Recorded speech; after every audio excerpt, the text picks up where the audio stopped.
Max hésita encore une seconde. La silhouette restait immobile, à demi avalée par l'ombre, la main toujours levée. Dans ce silence épais, Nat entendait son propre souffle, trop fort à son goût. « Max, on ne sait pas qui c'est. »« Et si on le laisse là, on saura jamais » répondit-il d'une voix basse, presque rauque. Il fit un pas, puis un autre. Chaque mètre semblait peser plus lourd que le précédent, et pourtant, il continuait.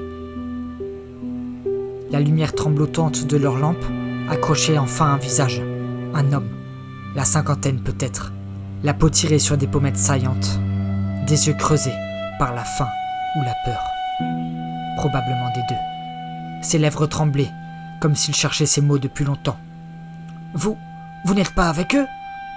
demanda-t-il, la voix éraillée. Nat s'avança à son tour, méfiante. « Avec qui ?» Il secoua la tête, comme pour chasser une image trop dure. « Peu importe, pas ici. Il faut bouger, vite. » Il l'aidèrent à marcher. Son corps, léger comme une branche sèche, vacillait à chaque pas.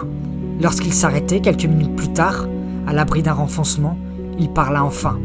Il s'appelait Jonas, ancien éclaireur d'un groupe de réfugiés. Il avait été capturé il y a plusieurs semaines, par ceux qu'il appelait les chasseurs. Pas des soldats officiels, non, mais des hommes armés, organisés, qui traquaient ceux qui refusaient de se soumettre à la nouvelle loi. Jonas avait survécu en leur échappant lors d'un transfert, mais au prix de jours entiers, passé caché, sans nourriture, buvant l'eau qui stagnait entre le creux des rochers. « Ils sont nombreux, dit-il, et ils avancent, toujours vers la lumière. C'est pour ça que nous restons à l'abri, là où la lumière ne touche jamais. » Il leva sur Nat un regard brûlant, malgré sa faiblesse. « Si vous cherchez vos alliés, vous allez devoir passer par eux. » Un silence s'abattit. Max et Nat échangèrent un regard. L'ennemi avait désormais un visage, et ils savaient enfin où il se tenait.